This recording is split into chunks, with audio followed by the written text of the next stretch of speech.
Hello everyone, welcome to unknown facts. So students, इस video में हम लोग सॉल्व करने वाले हैं इन्वायरमेंट एंड डेवलपमेंट के वीक 2 को। ठीक है, तो चलिए इसको सॉल्व करते हैं। तो स्टूडेंट्स, आपके जो क्वेश्चंस एराइज होते हैं वो आपके लेक्चर नोट से ही एराइज होते हैं। ठीक है, तो आप लोग यहाँ पर से ही खुद से भी सॉल्व कर सकते हो, लेकिन मैं आप लोगों के लिए सॉल्यूशन ढूंढ लाया हूँ। तो आप लोग सिर्फ वीडियो को देख लो, तो उससे आप लोगों का क्वेश्चन सारा सॉल्व हो जाएगा। तो चलिए क्वेश्चन को सॉल्व करते हैं। क्वेश्चन नंबर 1 है, prior to the 1960s environmentalism focused on dash and conservation of resources. 4 options हैं, preservation of culture, preservation of wilderness, preservation of food and preservation of water. ठीक है, तो चलिए अकॉर्डिंग टू लेक्चर मटेरियल कौन सा option हम लोगों का सही होता है देख लेते हैं। तो जब आप लेक्चर मटेरियल में रीड करोगे तो आप पाओगे यहाँ पे लिखा हुआ है, prior to the 1960s environmentalism focused on preservation of wilderness and conservation of resources. तो जो हम लोगों का आंसर हो जाएगा वो हो जाएगा प्रिजर्वेशन ऑफ वाइल्डरनेस। ठीक है, ऑप्शन नंबर बी। सो 1 का जो आंसर होगा ऑप्शन बी। ठीक है, क्वेश्चन नंबर 2 है, the book Silent Spring published in 1962 sparked the beginning of. 4 options हैं, liberal environmentalism, second one is radial environmentalism, third one is modern environmentalism, fourth one is traditional environmentalism. ठीक है, तो जो इसका answer हो जाएगा second one का, वो आपका हो जाएगा मॉडर्न इन्वायरमेंटलिज्म। ठीक है, आप यहाँ रीड कर सकते हो। ठीक है, American biologist and conservationist Rachel Carson's Silent Spring in 1962 brought to public attention the dangers of environmental pollution to public health, such as the use of DDT, and sparked the beginning of modern environmentalism। ठीक है, तो इसके according जो हम लोगों का answer हो जाएगा वो हो जाएगा modern environmentalism, that is in option number C. Question number 3 में हम लोगों को फिल इन द ब्लैंक्स को फिल करना है। तो चलिए देखते हैं क्या है question. Dash claims that living things other than humans and the natural environment as a whole are deserving of consideration in reasoning about the morality of political, economic and social policies। ठीक है, तो 4 options हैं blanks में भरने के लिए। कौन कौन सा? मटेरियलिज्म, इन्वायरमेंटलिज्म, आइडियलिज्म और यूटिलिटेरियनिज्म।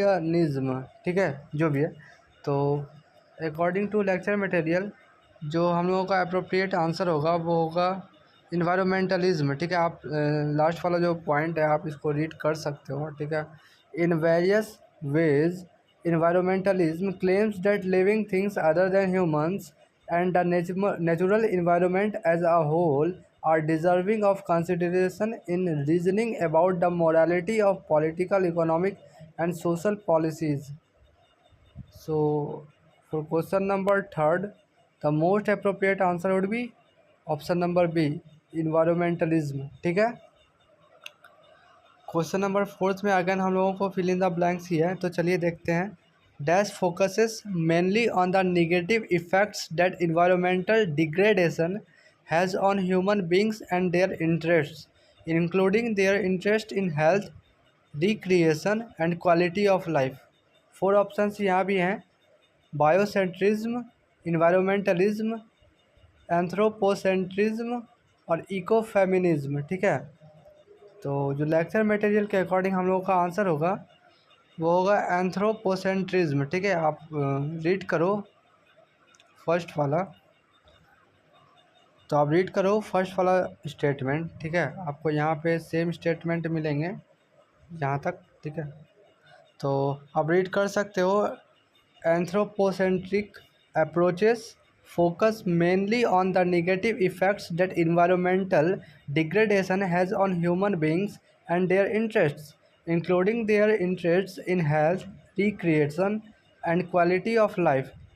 ठीक है, तो इसके अकॉर्डिंग जो हम लोगों का आंसर हो जाएगा वो एंथ्रोपोसेंट्रिज्म हो जाएगा, ठीक है। क्वेश्चन नंबर 5 पर आते हैं। Dash claims that nature has an intrinsic moral worth that does not depend on its usefulness to human beings and it is this intrinsic worth that gives rise directly to obligations to the environment. Biocentrism, environmentalism, anthropo anthropocentrism और या फिर realism, ठीक है। तो जो 5th one का answer होगा वो हम लोगों का हो जाएगा बायोसेंट्रिज्म, ठीक है। आप यहाँ रीड कर सकते हो, ठीक है।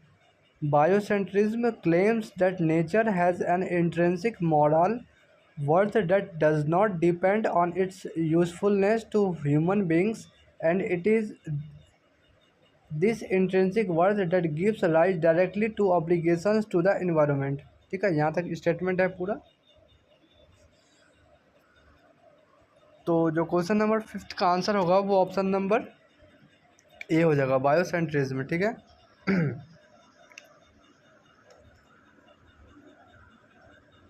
क्वेश्चन नंबर 6 पर शिफ्ट होते हैं। Who authored the book economics of the coming spaceship Earth in 1966, ठीक है।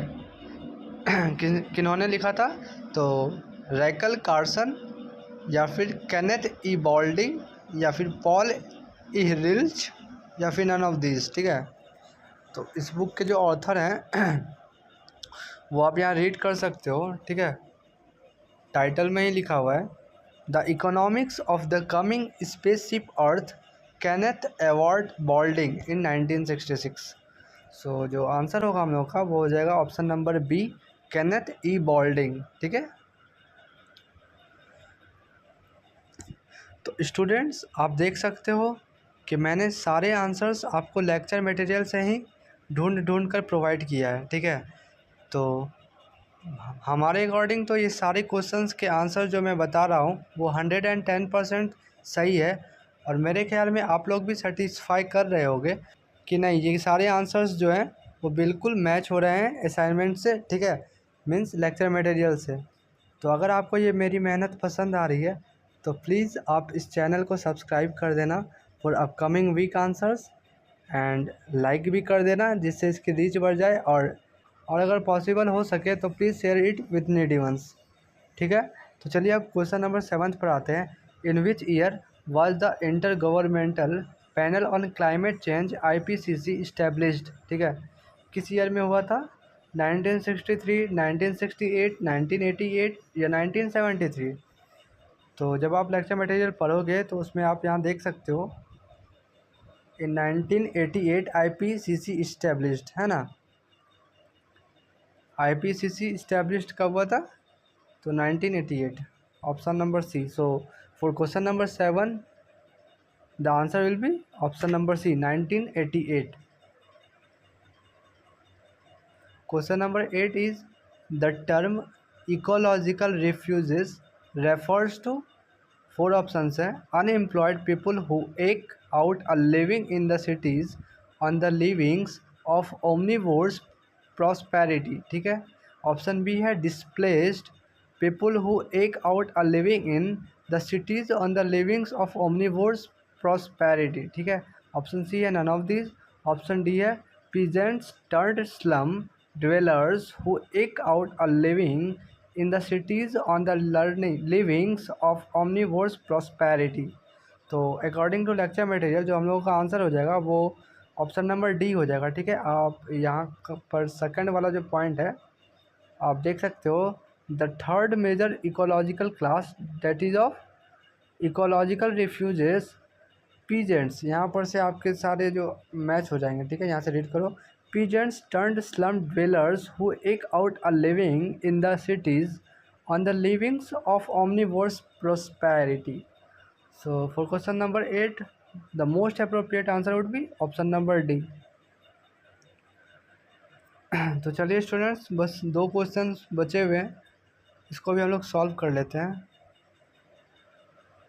In which year the Bhopal disaster, also referred to as the Bhopal gas tragedy, occurred in 1996 or in 1984 or in 1981 or in 2003, ठीक है। तो किस वर्ष में हुआ था? तो भोपाल गैस ट्रेजेडी हम लोगों के 1984 में हुआ था, ठीक है, जिसमें ऑलमोस्ट लगभग आप देख सकते हो 10,000 के अप्रॉक्स डेथ हुई थी और अप्रॉक्स 3 लाख इंजर्ड हुए थे, ठीक है। तो जो इसका आंसर हो जाएगा वो 1984 हो जाएगा।